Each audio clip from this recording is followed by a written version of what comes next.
اعوذ باللہ من الشیطان الرجیم بسم اللہ الرحمن الرحیم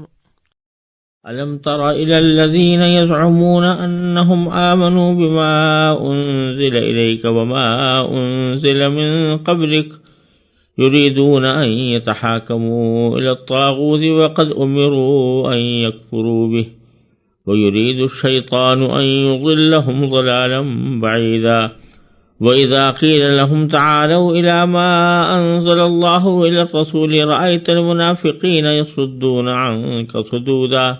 فكيف إذا أصابتهم مصيبة بما قدمت أيديهم ثم جاءوك يحلفون بالله إن أردنا إلا إحسانا وتوفيقا أولئك الذين يعلم الله ما في قلوبهم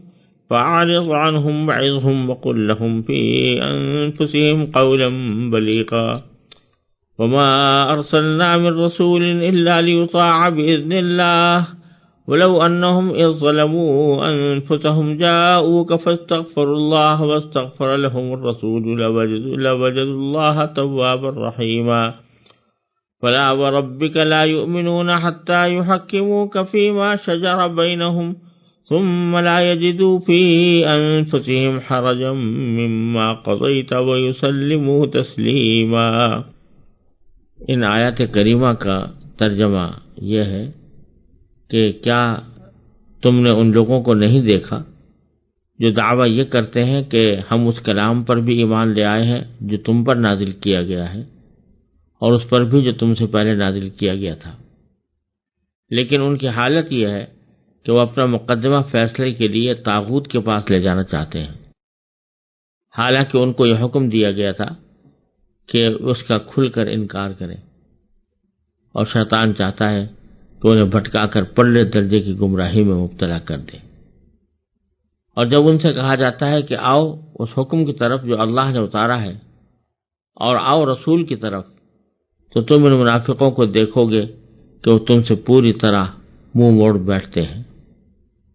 پھر اس وقت ان کا کیا حال بنتا ہے جب خود اپنے ہاتھوں کے کرتوت کی وجہ سے ان پر کوئی مصیبت آ پڑتی ہے۔ اس وقت یہ آپ کے پاس اللہ کی قسمیں کھاتے ہوئے آتے ہیں کہ ہمارا مقصد بھلائی کرنے اور ملاپ کر دینے کے سوا کچھ نہیں تھا۔ یہ وہ ہے کہ اللہ ان کے دلوں کی ساری باتیں خوب جانتا ہے، لہذا تم انہیں نظر انداز کر دو، انہیں نصیحت کرو اور ان سے خود ان کے بارے میں ایسی بات کہتے رہو جو دل میں اتر جانے والی ہو۔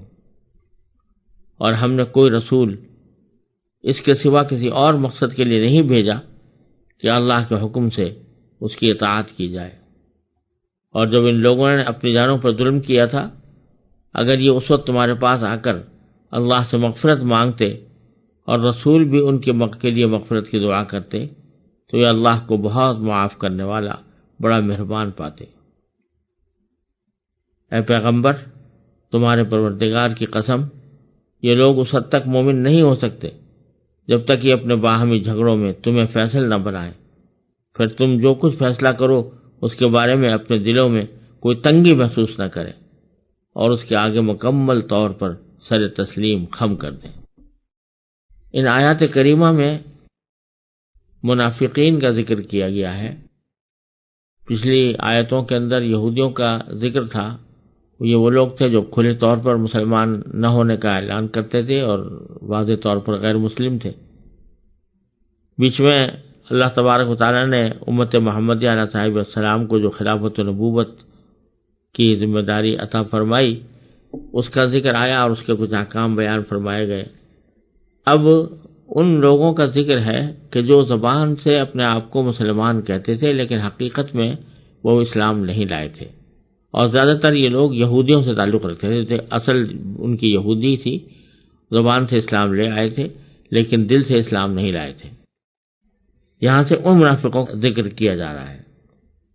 ان کا حال یہ تھا کہ جس معاملے میں ان کو توقع ہوتی کہ نبی کریم صلی اللہ علیہ وسلم ان کے فائدے کا فیصلہ کریں گے تو اس معاملے کا مقدمہ تو آپ کے پاس لے جاتے، لیکن جس مسئلے میں ان کو خیال ہوتا کہ رسول کریم صلی اللہ علیہ وسلم کا فیصلہ ان کے خلاف ہوگا، وہ مقدمہ آپ کے بجائے کسی یہودی سردار کے پاس لے جاتے اسی یہودی سردار کو اس آیت میں طاغوت کے لفظ سے تعبیر کیا گیا ہے۔ منافقین کی طرف سے ایسے کئی واقعات پیش آئے تھے جو متعدد روایات میں منقول ہیں، لیکن ان میں زیادہ تر مشہور واقعہ یہ ہے کہ ایک شخص تھا جس کا نام بشر تھا۔ وہ اصل میں تو یہودی تھا لیکن زبان سے اسلام لے آیا تھا اور منافقین میں شامل تھا۔ ایک مرتبہ اس کا کسی یہودی سے جھگڑا ہو گیا، ایسے شخص سے جو کھلے طور پر یہودی تھا۔ جب دونوں کے درمیان جھگڑا سامنے آیا تو یہودی نے یہ پیشکش کی کہ ہم اپنے مقدمے کا فیصلہ رسول کریم صلی اللہ علیہ وسلم کے پاس لے جاتے ہیں۔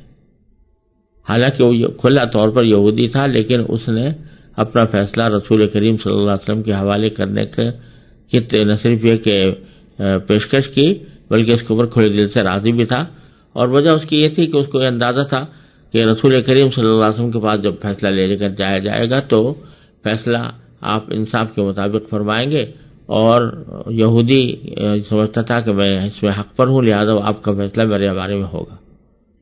لیکن بشر جو ظاہری طور پر تو اپنے آپ کو مسلمان کہتا تھا لیکن حقیقت میں یہودی تھا، حقیقت میں مسلمان نہیں تھا، اس نے رسول کریم صلی اللہ علیہ وسلم کے پاس فیصلہ لے جانے کے بجائے کعب ابن اشرف جو یہودیوں کا ایک بڑا سردار تھا اس کے پاس فیصلہ لے جانے کی تجویز پیش کی اور کہا کہ ہم ان سے فیصلہ کراتے ہیں۔ یہ واقعہ بھی یہ زیادہ مشہور ہے، اور اس طرح کے اور بھی کئی واقعات پیش آئے کہ جس میں یہودیوں نے چاہے رسول کریم صلی اللہ علیہ وسلم کو فیصلے کے لیے لے جانے کے کسی یہودی سردار کی طرف اپنا مقدمہ لے جانے کی پیشکش کی۔ تو اس لیے پہلے ان کا ذکر ہو رہا ہے، الم تر الی الذین یزعمون، کیا تم نے نہیں دیکھا ان لوگوں کو کہ جو دعویٰ کرتے ہیں انہم آمنوا بما انزل الیک، کہ وہ ایمان لے آئے ہیں اے پیغمبر اس کلام پر جو آپ کے پر نازل کیا گیا ہے یعنی قرآن، وما انزل من قبلک، اور اس کلام پر بھی ایمان لائے ہیں جو اس سے پہلے نازل کیا گیا تھا یعنی تورات، لیکن اس کے باوجود یریدون ان یتحاکموا الی الطاغوت،